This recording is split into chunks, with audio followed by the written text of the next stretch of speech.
Hello and welcome. I'm glad you're here. Let's start.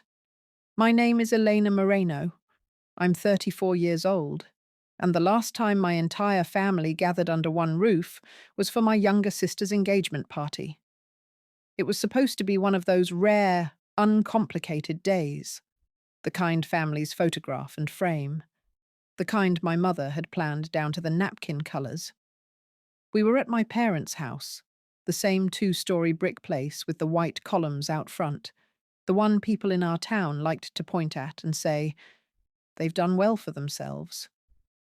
I remember standing in the kitchen that afternoon, smoothing my dress, telling myself to enjoy it. I had driven 3 hours to be there. I had taken the day off work.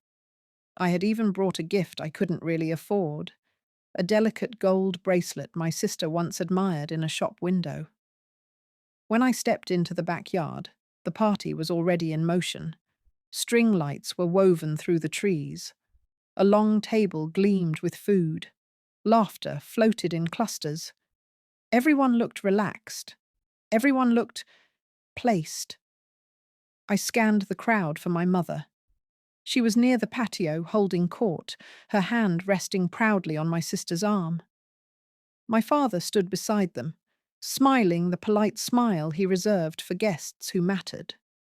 When my sister noticed me, she gave a quick nod. Not a hug, not a wave, just enough to acknowledge I'd arrived. I waited for a natural opening to join them. It never came. Instead, my mother caught my eye from across the yard and tilted her head toward the kitchen. Not a request, a signal. I went. For the next hour, I refilled drinks, wiped counters, carried plates. I moved through conversations without being part of them. People thanked my mother for the food I prepared. Someone asked if I was helping out today, the way you'd ask about a caterer. Then came the moment that froze everything. My father tapped his glass for attention. Conversations quieted. My sister beamed, already emotional. My mother dabbed her eyes. He began a speech about family, legacy, and how proud he was of the daughter who had made us look good. Then he said, "Of course, this wouldn't have been possible without the people who truly belong at the center of our family." People turned toward my sister, toward her fiancé, toward my parents. No one looked at me. I stood near the counter, holding a tray of empty glasses, feeling every pair of eyes slide past me like I wasn't there.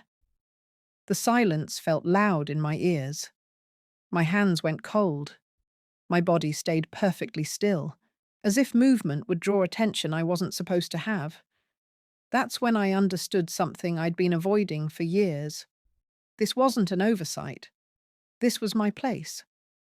But what they didn't know, what none of them could have guessed, was that while they were busy deciding where I fit, I'd been building something quietly for years. And if you stay with me until the end, you'll understand why that afternoon changed everything. And yes, if stories like this resonate with you, go ahead and like, subscribe, or leave a comment. It helps more than you think. I grew up in a house where appearances mattered more than comfort. Our living room always smelled faintly of lemon polish. The couch pillows were arranged just so. Nothing was ever wrong, at least not where outsiders could see it. My parents were respected. My father in local business circles, my mother in every volunteer committee that required a smiling face and perfect posture. We weren't cold. We were curated. My sister, Sophia, fit effortlessly into that world. She was confident, charming, and photogenic in a way that seemed effortless. Teachers adored her. Neighbors asked about her grades. Relatives bragged about her future before she'd even chosen one. I was the other daughter, the one people described with softer words. Helpful, flexible, good with kids.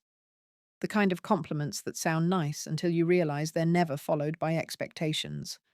At family gatherings, Sophia was introduced first. her accomplishments recited like bullet points. When it was my turn, it was usually, "And this is Elena. She's always around helping her mother." Parking arrangements told the story, too. Sophia's car went in the driveway. Mine went wherever there was space, sometimes down the street. At dinner, Sophia sat beside our parents or important guests. I filled the empty chair nearest the kitchen. Gifts were another language. Sophia received jewelry, trips, framed certificates. I received scarves, kitchenware, things labeled practical. No one was cruel about it. That's what made it so hard to name. It was 1,000 tiny adjustments, all made in my direction. And I learned early on how to adapt. By the time I was in my 20s, my role had solidified. Holidays meant work. Birthdays meant logistics. If someone needed childcare, I was already assumed available. If emotions ran high, I was expected to smooth things over. I remembered preferences. I noticed moods. I filled gaps before anyone asked.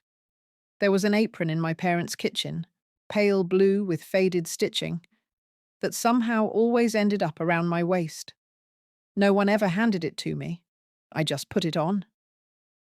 My mother had a phrase she used often, usually said with a smile. "Elena doesn't mind." And I didn't. Not out loud. Thank yous were rare. Requests even rarer. Needs were simply there. And I met them. What I didn't say was that every time someone assumed my time, my energy, my presence, something inside me shrank just a little. I told myself this was what being reliable looked like, that families needed people like me, that my turn would come later. I didn't realize later had no date attached. The year everything truly shifted didn't begin with my family at all. It began after a quiet ending. I'd been in a long-term relationship that never quite asked me to take up space. When it ended, it wasn't dramatic. Just a calm conversation where I realized I'd been making myself smaller there too. Around the same time, I was passed over for a promotion at work. The feedback was polite, vague. "You're valuable," they said, "just not in that role." I went home that night and sat on my bed in the dark, feeling like a ghost in my own life. That's when I opened my laptop and returned to something I hadn't touched in years: writing. At first, it was private.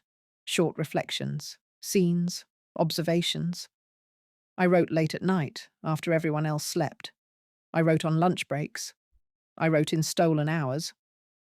Over time, I started sharing pieces online, anonymously at first. Essays about invisibility, about women who carried more than they were seen for. People responded, not my family, strangers.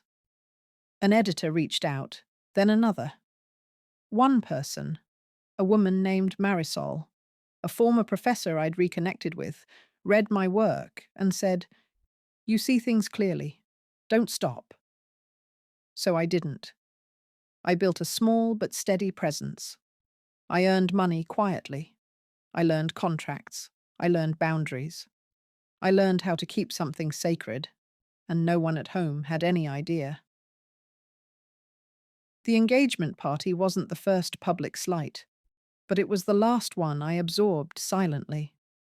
After the speeches, after the applause, I went back inside to collect coats. That's when my phone buzzed on the counter. A message from my mother. "Can you stay later to help clean? Everyone else has plans." Below it, accidentally forwarded, another text, meant for my aunt. "At least Elena is useful. We'd be lost without her." I stared at the words longer than I needed to. They weren't angry or malicious.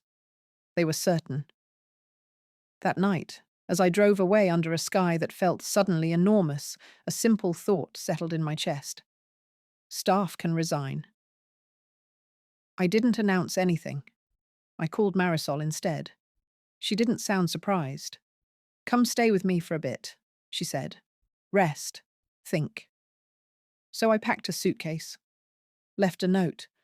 Turned my phone off for the first time in my adult life. Messages piled up. Confusion turned into guilt. Guilt into frustration. Frustration into bargaining. I didn't answer. I took a short-term rental near the coast. Wrote every morning. Took walks without checking my phone. Signed a contract I'd once thought was out of reach. For the first time, my calendar belonged to me. The success didn't arrive with fireworks. It arrived steadily. Published pieces. Speaking invitations. Enough income to say no. Enough confidence to mean it. I moved into a place with windows that let in afternoon light. I bought furniture I liked. I stopped apologizing for existing. When my family finally reached out again, it wasn't to ask how I was. It was to ask when I was coming back. I met them once, in a cafe, neutral ground. They talked.